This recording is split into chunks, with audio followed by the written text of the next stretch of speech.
Good morning. कैसे आप मजे में? आप मजे में रहे ऐसे दिल से प्रभु को प्रार्थना। आज का ताश का पत्ता है I choose to be wise. ये वाइज रहना, समझदार रहना बहुत ही जरूरी है। बुद्धिशाली रहना, लेकिन फिर भी समझदारी से स्टेप लेना।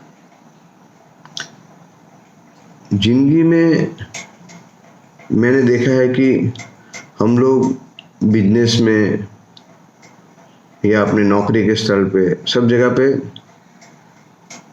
हमेशा समझदारी से काम करते हैं और वो समझदारी भी जरूरी है। कोई भी चीज बोलने के पहले सोच के बोलना, किसी को दुख न होए वो भी देखना। लेकिन आजकल के दौर में वाइज रहना मतलब ये है कि हमें दूसरों का नुकसान ना हो तो चले, लेकिन हमारा नुकसान तो नहीं होने देना और सोच समझ के आगे बढ़ना। जल्दबाजी में कोई भी निर्णय लेते हैं तो नुकसान होता है। संबंधों में नुकसान होता है, पार्टनरशिप में नुकसान होता है, दोस्ती में नुकसान होता है। और बिजनेस में डिसीजन लेने हैं, वहाँ पे हमें वाइजली स्टेप लेना है। वहाँ पे दिल लगा के बहुत काम नहीं कर सकते हैं, क्योंकि कई बार बहुत दिल लगा के काम करेंगे, दिल की सुनेंगे तो कई बार नुकसान भी हो सकता है। लेकिन हाँ, घर में हमेशा दिल की बात सुननी है और घर के बाहर दिल और दिमाग दोनों का काम करना है। ये हमें सीखना जरूरी है। तो हम कोई भी स्टेप समझदारी से लेंगे तो कभी हमें पछताने की बारी नहीं आएगी। और दोस्ती में हर जगह पैसे नहीं देखना है। पैसे कमाने के लिए बहुत सारे स्थान है, लेकिन दोस्ती में हमेशा लुच्चाई नहीं करनी है, दगा नहीं देना है, बिजनेस में भी दगा नहीं देना है। तो वो सही में हम वाइज रहेंगे, समझदार रहेंगे। श्रीनाथ जी बाबा के प्रसंगों में ऐसा हुआ कि कृष्ण भट्ट जी के यहाँ सब वैष्णव रोज आते थे। रास बिहारी के दर्शन तो उनको करने को मिले। वो बोले कि हमें वसंत पंचमी के भी दर्शन करने हैं और वसंत पंचमी खेलना है। तो कृष्ण भट्ट जी ने सोचा कि हाँ चलो, अगला बुधवार है, उस दिन वसंत पंचमी होगी तो हम वसंत पंचमी खेलेंगे। तो सब लोग तो बहुत खुश हो गए और वसंत पंचमी की राह देखने लगे। वो बाजू मंदिर में, गिरिराज जी में, बुधवार के दिन श्री बाबा के राजभोग की तैयारी हो रही थी। तो उसने में रामदास मुखिया जी का आवाज आई, ऐसे कोई बुला रहा था। उतने में भीतर अंदर सामग्री लेके आए तो आवाज बंद हो गई। जैसे भीतरिया बाहर गए, फिर से आवाज आई। तो रामदास जी चौंके, ये तो श्री बाबा उनको बुला रहे थे।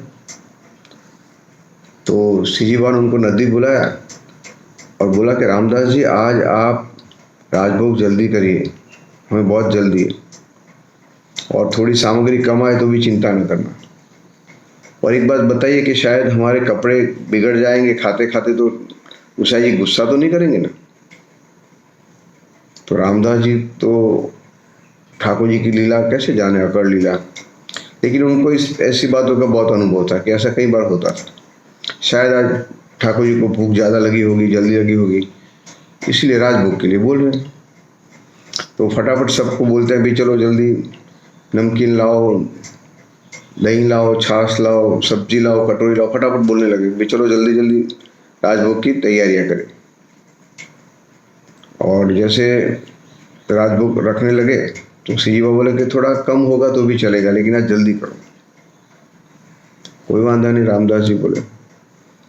फिर ठाकुर जी बोले कि आज मैं जैसे राजभोग आरोग लूँ तो आप क्वार्ड के बाजू में, दरवाजे के बाजू में खड़े रहना, मैं चांदी की कटोरी गिराऊंगा, आवाज़ सुन के आप तुरंत आ जाना और गुसाई जी को बोला कि मुझे पान के बीड़े आरोगा।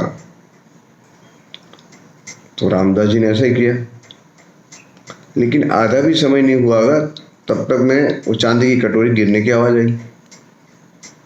तो रामदास जी सोचे शायद खाते खाते गिर गई होगी, तो अंदर नहीं गए। उतने फिर से कटोरी गिरने की आवाज़ आई। तो रामदास जी अंदर जाते हैं, देखते हैं तो आधा राजभोग ऐसे ही पड़ा था। ठाकुर जी ने बहुत कम आरोगा था। तो ठाकुर जी बोलते हैं जल्दी जल्दी आप गुसाई जी को लाइए और मुझे बीड़ा आरोगण के लिए करिए, मुझे बहुत जल्दी है। तो रामदास जी ऐसा करते हैं, जैसे गुसाई जाते हैं देखते हैं कि वो अभी तो राजभोग आधा है, शायद जल्दी तो नहीं आ गए। तो ठाकुर जी बोलते हैं आप चिंता न करें, मुझे अब तुरंत पान का बीड़ा आरोगाइए, मुझे जल्दी है। तो गुसाई जी ऐसा करते हैं, डब्बे में से बीड़ा आरोगाते हैं। तब जाके देखते हैं कि ठाकुर जी कुछ छुपा रहे हैं, हाथ पीछे रख कैसे छुपा रहे हैं। तो गुसाई जी बोलते लाला क्या बात है, क्या छुपा रहे हो? कुछ नहीं कुछ नहीं। तो जैसे ठाकुर जी का हाथ गुसाई जी खींचते हैं तो खींचे तानी में उनकी जो हाथ में पिचकारी होती है रंगों से भरी, पिचकारी दब जाती है और उसका रंग पूरा रामदास जी के आंखों पे गिरता है। और जैसे ही रामदास जी ऐसे आंखें ऐसे पहुंचते हैं तो उनके सामने बहुत ही अद्भुत दृश्य देखने को मिलता है। कोई एक बगीचे में सब पीत वर्ण येलो कलर का सब था और ठाकुर जी यहाँ से वहाँ से यहाँ सब वैष्णव के साथ और गोपियों के साथ होली खेल रहे थे। पिचकारी से भर भर के रंग लगा रहे थे, उनके कमर पे रंग की पोटलियाँ थी वो डाल रहे थे और खेल रहे थे। इतने में एक सखी आती है, बोलती है कि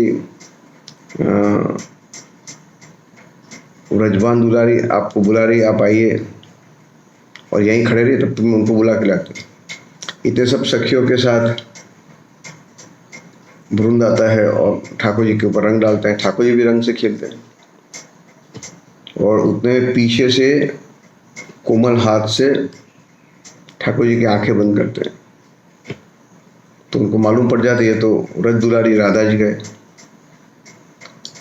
इतने में स्वामी भी आते हैं, स्वामी जी भी उनको रंग से रंगते हैं और सही मानों में पूरा वसंत पंचमी का त्योहार का आनंद रामदास जी को देखने को मिला। तो रामदास जी बोलते कि अब मुझे याद आया कि ठाकुर जी ऐसा क्यों बोल रहे थे कि मेरे कपड़े गंदे होंगे तो गुसाई जी बोलेंगे कि नहीं। फिर वो पूछते गुसाई जी को कि आज ठाकुर जी की लीला कहाँ पे उन्होंने ये वैष्णव पे अमी दृष्टि रखी है। तो गुसाई जी बोलते हैं कि उज्जैन में कृष्ण भट्ट जी के यहाँ ठाकुर जी होली खेले हैं, लेकिन आज तो बुधवार था और होली तो गुरुवार को है। फिर जब कृष्ण भट्ट जी आते हैं तो उनको पूछते हैं कि आपके यहाँ होली का त्यौहार कब था? तो हमने वसंत पंचमी बुधवार को करी थी और सही में गुरुवार को थी। तो गुसाई जी बोलते हैं कि अब के बार आप ध्यान रखिए कि सही मानों में सही दिन पे आप त्यौहार मनाइए। फिर जैसे ही कृष्ण भट्ट जी वापस उज्जैन जाते हैं, उनके पीछे पीछे एक सेवक आता है और एक पोथी दिया जाता है। पोथी में, नौन पोथी में कौन से दिन कौन सा त्यौहार कौन सी घड़ी वो सब लिख के स्वहस्त गुसाई जी ने लिखा हुआ नौन पोथी देता है। और जब तक कृष्ण भट्ट जी ने सेवा की उसके हिसाब से करते रहे और हर साल उनको ये नौन पोथी गुसाई जी बेचते रहे। तो ये कुछ बहुत ही मजे की बात रही कि गुसाई जी कृष्ण भट्ट जी की चिंता करते हैं और वो चिंता करते हैं कि ठाकुर जी को सही तरीके सही दिन उनका उत्सव मनाया जाए। आपका और मेरा दिन बहुत अच्छा रहे। जय श्री कृष्ण, गुड डे।